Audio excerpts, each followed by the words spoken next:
नाम। ओम का श्रद्धा भाव से, प्रेम भाव से उच्चारण करेंगे।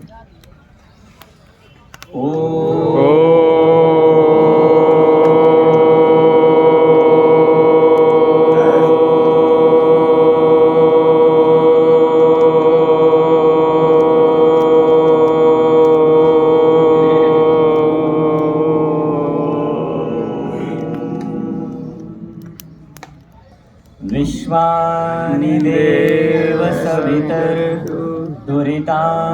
परासुव यद्भद्रं तन्न आसुव यद्भद्रं तन्न आसुव। यहाँ पर उपस्थित सभी वंदनीय मातृशक्ति एवं सभी धर्म प्रेमी महानुभाव, संसार का सबसे श्रेष्ठतम कर्म का अनुष्ठान हम सब ने किया। हम सभी परम सौभाग्यशाली हैं कि हमारा जन्म भारत देश में हुआ और यज्ञ करने का सौभाग्य हम सबको प्राप्त है। यज्ञ क्यों करना चाहिए, यज्ञ का महत्व क्या है, ये हमें इसके बारे में थोड़ा सा विचार करना चाहिए। परमपिता परमात्मा ने सृष्टि की उत्पत्ति की है, उसके पीछे दो उद्देश्य हैं। अब किसी और कार्य में आप मन न लगाइए, कुछ भी आप छेड़छाड़ न कीजिए कृपया। कई बार लोग पूछते हैं कि संसार क्यों बनाया भगवान ने, संसार की उत्पत्ति क्यों की गई, इसके पीछे क्या उद्देश्य है। तो आप में से बहुत से लोग तो जानते होंगे, बहुत से लोगों को नहीं पता होगा, मैं बता देता हूँ। संसार की उत्पत्ति भगवान ने दो उद्देश्य के लिए किया है। पहला उद्देश्य हमारे कर्मों का भोग जो हमने पिछले जन्म में किया था और नए कर्म करने, ठीक है। तो एक तो हो गया भोग, जिसमें हम अच्छे और बुरे कर्मों का अनुष्ठान करते हैं, और दूसरा उद्देश्य है मोक्ष की प्राप्ति करना, ईश्वर को प्राप्त करना। इन दो उद्देश्यों को लेकर के ईश्वर ने संसार बनाया है।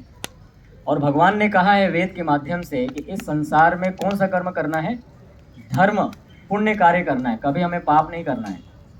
मन से, वाणी से, शरीर से, तीन प्रकार से हम कर्म करते हैं।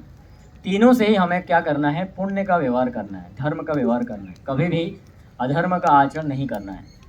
तो अब हमें विचार ये करना है कि भगवान ने संसार बना दिया, तो संसार को व्यवस्थित रखने के लिए क्या करना चाहिए। तो उसके लिए सबसे सर्वश्रेष्ठ कर्म का विधान किया यज्ञ का। जैसे उदाहरण के लिए अगर हम समझना चाहें तो हम घर मकान बनाते हैं, कोई गाड़ी खरीद कर लाते हैं तो क्या करते हैं, उसकी सर्विसिंग करते हैं ना। गाड़ी आप ला के रख दीजिए, आप उसको सर्विसिंग मत कराइए तो क्या होगा, उससे आप ज़्यादा उसका उपयोग नहीं ले पाएंगे, ख़राब हो जाएगा वो।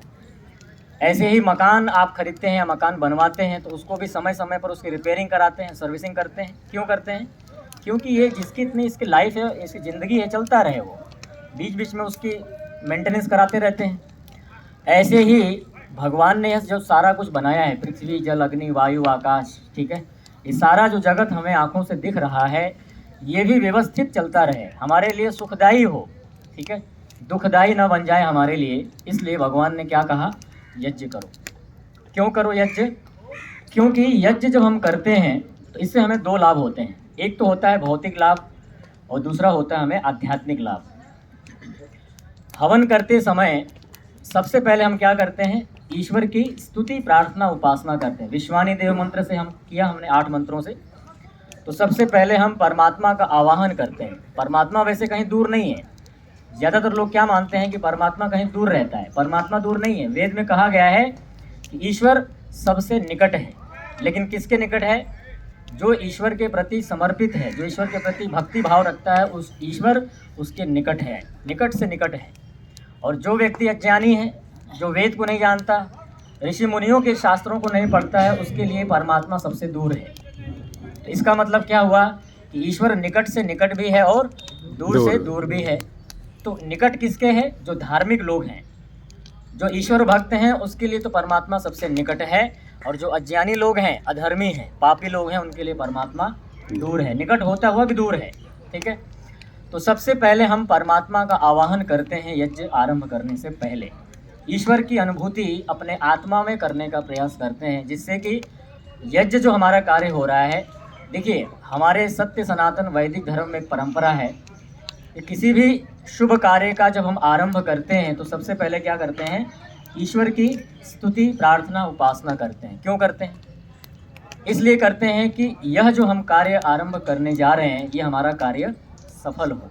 ठीक है, वैसे भी आप कभी घर नया खरीदते हैं, उसमें गृह प्रवेश करते हैं तो क्या करते हैं, पूजा पाठ करते हैं ना।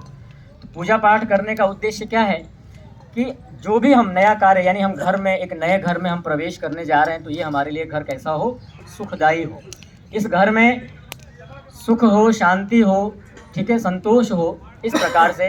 तो वैसे ही हम दैनिक हवन जो करते हैं उसके पीछे उद्देश्य यही है, यह जो हमारा कार्य है यह सफलता को प्राप्त करे। तो सबसे पहले हम ईश्वर की स्तुति करते हैं, उसके बाद आहुतियाँ देते हैं। ठीक है, आहुति देने का उद्देश्य है, हमारे पास घी होती है, हमारे पास समिधाएँ होती हैं और भी अनेक प्रकार की औषधियाँ होती हैं, उसका उद्देश्य क्या है उस पर थोड़ा सा विचार करते हैं।